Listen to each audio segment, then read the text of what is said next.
What is good, people? Welcome back to another video on 8 Count. I hope you all had an amazing weekend. It was a fantastic weekend in combat sports. We had the PFL, Bellator and UFC Fight Night. In today's video, we are going to be checking out last weekend's UFC Fight Night, Tsarukyan versus Gamrot, which was a highly, I guess you could say, disputed decision online. As always, guys, if you do enjoy the video, please leave a like, comment down below, let me know how you scored the main event, and subscribe to the channel so you don't miss any of the upcoming content. I mean, let's get straight into it, guys. It was a very tasty weekend in combat sports, as I said. And I guess we should kick things off with the main event of this UFC Fight Night. Tsarukyan against Moises. Gamrot edging a decision win in one which is highly controversial. Personally, watching it, I wasn't really scoring the fight when I was watching it, but I felt that Tsarukyan was up and deserved the win. But that's not how the judges saw it. I think people are arguing online mainly because of the fact that we are seeing certain decisions going now where one week it will go one way and another week it goes the other way, and the inconsistencies in some of these judging performances. And, you know, for me, I think one of the main things is the scoring criteria and also the judging system in the first place. I don't think the 10-9 must system is really a thing for MMA, and I'm hoping that one day we will see a change to it. I know in one championship they scored the fight as a whole. I'd love to see that in the UFC. I think, you know, the UFC is probably the biggest MMA promotion in the world, and I think it should have the best and most up-to-date scoring criteria. For me, though, like I said, I thought Tsarukyan won. I felt that he did the better work on the feet. I think Gamrot did a great job, especially towards the end of the fight, of kind of dictating the pace of the fight and dictating where the fight was going, forcing Tsarukyan to defend a lot of takedowns. But for me, I think on the feet, Tsarukyan was by far the better of the two. I think you look at his kicking game, you know, really stood out to me. But yeah, like I said, you know, I think both fighters have really upped their ceiling with this main event. Despite, you know, Tsarukyan having, you know, I guess you could say a minor setback. He's only 25. I think everyone knew he was good, but I think this performance actually showed how good he was. I think Gamrot coming in was a guy who was on, you know, a bit of a roll, and I think he nullified a lot of what Gamrot does best. But the same with Gamrot as well, you know. Tsarukyan's such a young, talented fighter. I think coming in and putting in the performance he did, even though I felt that he lost, you know, in my, I guess, estimation, both of these guys have really gone up. And, you know, in future fights, I think this is gonna, you know, I guess you could say improve their profile and, you know, make them more entertaining. Well, not necessarily entertaining, but more must-watch fighters. I think both guys did a great job of capitalizing on the opportunity of a UFC main event. I think this, I guess another storyline coming out of this is the ceilings of both guys. For me, I don't think Gamrot is a future champion or contender, really. I think he's someone, he's probably going to sit in around the 6th position in the rankings in the lightweight division. I don't really see him getting too close to a title shot. I think when you get up there, I think there's a couple guys who are just too much for him, but I think his style will give a lot of people problems, and I think he's going to have some big victories in the future. I think there's certainly some guys in the UFC top 10 who are, you know, incredibly beatable and, you know, winnable fights for him. So I'm kind of interested to see what happens next for him. Tsarukyan, yes, it's a bit of a back step now coming off this defeat, which is certainly disappointing because I'm sure he was looking forward to climbing the rankings and getting a higher ranked opponent. But for me, I think this is actually a good thing. I think Tsarukyan has got a really good skill set. I think on the feet he looks dynamic, especially with his kicking game, and in terms of the wrestling, he's no chum. I think his top game's really good as well. I think the way he's able to smother people with his pressure, but I do think, you know, taking the foot off the pedal a little bit and maybe chilling out a bit more, you know, stay within the rankings, but no need to push on so soon in his career. I think there's still a lot of time and a lot of development for him, and with the level that he's at already, I think he's only going to get even better. And for me, I think Tsarukyan's definitely a guy that we'll see in a title shot one day. I really do believe it. I think for the division, he's kind of short at 5'7". He's not the shortest fighter I've ever seen at lightweight, but you know, you can see the weight on him and the way he carries it. He's really strong for the division. I think he's a handful. I think down the roads, this is just eyeing up a matchup and a rematch with Islam, who he gave, you know, everything. Well, give Islam all he could handle in the first fight. I could definitely see those guys going down in a UFC main event for that lightweight strap in the future. It was a great fight, and like I said, both fighters definitely went up in my estimation. Neil Magny versus Shavkat Rakhmonov. I mean, Shavkat is the fucking real deal, isn't he? He wins via guillotine in the second round, and for me, I don't know what it is about this guy. He's not like the most intimidating guy in terms of, I guess, stature or the way he presents himself, but I think that like stoicness about him makes him super fucking scary. In terms of the way he fights, I'm really high on this guy. I know a lot of people have been high on him for a while, but in my opinion, I was waiting to see him go up against someone who I could really compare him levels to. And for me, Magny's not a pushover in any sense. I think Magny's a great welterweight.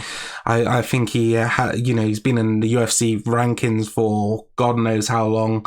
And I haven't really seen anyone handle him like this in a while. I guess you could say in different sort of styles. Ponzinibbio, the way he was able to kind of just pressure him on the feet in their bout. In terms of the ground, it was kind of like the Hector Lombard fight, but he was able to turn that one around.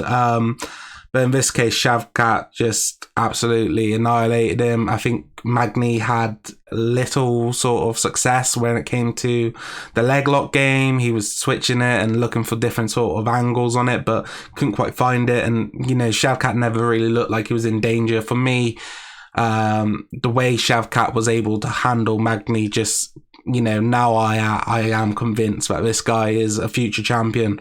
For me, he is the next generation of fighter, someone who can do it everywhere.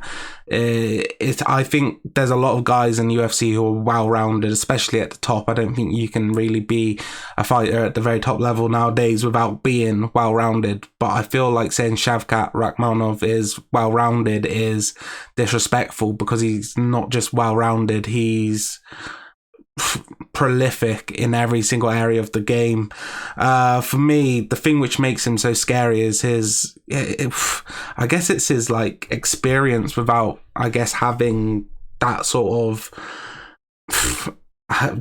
record where he's had like 50 fights. He's got this like stoicness and poise to be able to put himself in these situations, and he doesn't rush anything. I think you see a lot of guys who use their athletic gifts to kind of, you know, pull off finishes and dig out results here and there, but with Shavkat it's all technique. I think he showed that against Magny. I just don't know what the limit is for this guy. I think it's really scary.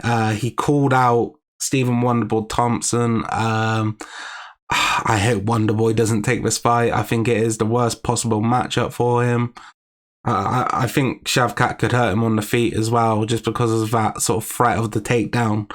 I'd really hate to see that fight right now. I feel like there's other matchups which you could possibly make which aren't as one-sided, I guess you could say.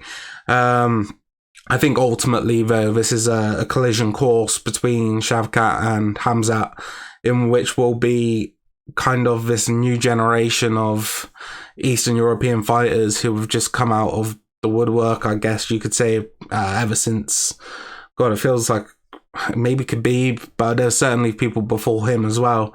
But yeah, that sort of area, in the world has certainly got so much talent, and it's definitely exploded in the UFC. I think if you're looking at Khamzat and Shavkat Rakhmonov, I think that thing would sell really high in the future. I think Shavkat, finally trying to learn English, and I think once he gets a few more of the basics down, he's definitely got some sort of star power there. Without even really being able to talk English, he's just got this ability of like this stoic sort of warrior about him. But yeah, that was a crazy finish for Shavkat, and what is it now, 16 wins, 16 fights, 16 wins, 16 finishes. Just unreal from him. We had the heavyweights after that. That was as sloppy as it can get. If you like your sloppy toppy, that was the one for you. But I'm going to talk about Thiago Moises against Christos Giagos. Moises picking up a first round one-armed rear naked choke finish. I felt like Moises was phenomenal in this fight. I felt his ability to pressure Giagos back early on was great, but the way he was able to take the back was absolutely phenomenal. He was running the pipe, and then he did something just to like kind of get the balance of Giagos all off. He was able to kind of like, it's almost like what you do with an X guard in jiu-jitsu. I think it's called X guard, I can't really remember now. But yeah, the way he was able to disrupt the base of Giagos and, you know, eventually get on the back was super impressive. You know, for me, I do rate Moises quite highly in the lightweight division. I think if you look at his defeats, you know, in the UFC, coming at the hands of Islam Makhachev and Joao Alvarez in a pretty recent fight, which I guess was kind of one which people didn't see coming. For me, I actually rate Joao Alvarez on the feet. I think he's a decent fighter. He can't hold his hat. You know, the loss against Islam is kind of, I guess it is what it is at this point now. But I do rate him very highly. I think he's got an ability on the feet. He's dangerous. I don't think he's the most prolific stand-up striker, but his jiu-jitsu is definitely menacing. I think of that Michael Johnson finish. You know, he kind of got pieced up in the first round, but the second round, the way he was able to get hold of the leg of Johnson and pick up the victory was impressive. I do think he's going to be a problem in this UFC lightweight division. After the win, he called out Joe Solecki, but I think in hindsight, I would have loved to have seen him called out the loser of the main event, because I think him and Tsarukyan is a great fight to make for both fighters. I think it gives Thiago Moises a chance of getting back into the rankings, and, you know, kind of just puts the foot on the brake a bit for Tsarukyan. And I think a fight against Moises, I think the stylistic matchup, wherever the fight takes place, is going to be interesting. I think the scrambling ability of Tsarukyan was on display in the main event, and I think with his style on the feet, he's going to be able to give Moises problems. But I think Moises could, you know, pull out an upset if he is somehow able to get hold of him in one of those scrambles. I think that's the fight to make. I'd love to see that. Yeah, I think that one just makes sense to me. I think the Solecki one is cool. But I like the Tsarukyan fight. I don't think Tsarukyan took too much damage. Obviously, Moises didn't take any damage in this fight.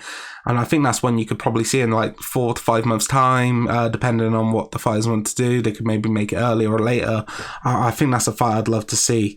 We'll move on next to Umar Nurmagomedov getting a decision victory against Nate Maness, in a fight which was as one-sided as it gets.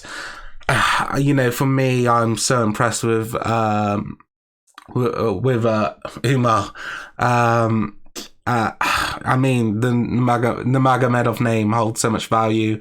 I forgot the one's name in Bellator, but he's so impressive as well. And, you know, they have this sort of style on the feet now, which is incredible to watch as well, which wasn't there with Khabib. And I think there are similarities between Umar and Khabib. I think, you know, there's certainly a load of differences in their game, but I think the smotheringness of when they get the top control, not really looking to posture, but looking to hold position and kind of just suffocate their opponents, I think it's something which they do incredibly well. I think in terms of the differences, I think Khabib's pressure was something which is just unrivaled in terms of, you know, he wasn't the greatest striker, but he had that kind of didn't give a shit attitude. He just came forward and, you know, he looked to get the takedowns along the fence, whereas Umar is, I guess, more comfortable in the stand-up, and he doesn't mind, you know, being the counter fighter or being the one who leads the dance.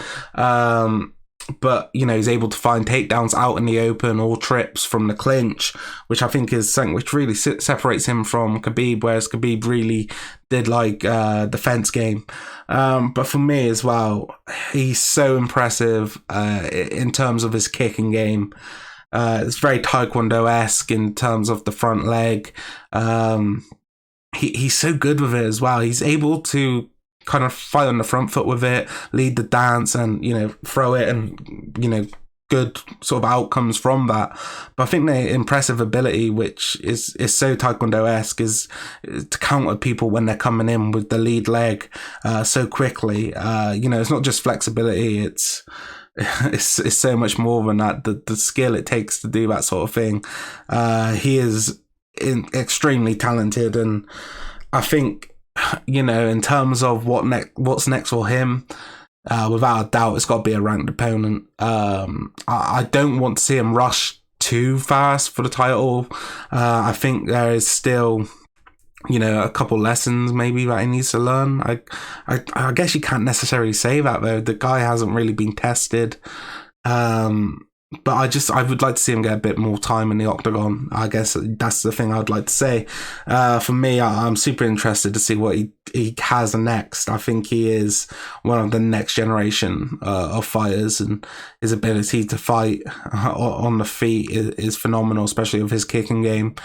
And his ground game is just suffocating. And for Nate Marnes, I felt sorry for him. I felt it was like, I guess sometimes you can take getting annoyed in and just accept that the guy, was better on the night. But this was one which was just demoralizing, in which he had nothing to offer Umar. I think he landed one significant strike throughout the entire fight, just crazy sort of numbers. And I cannot wait to see what he does next. I think Umar hasn't really been someone who has fought, I guess, regularly and consistently.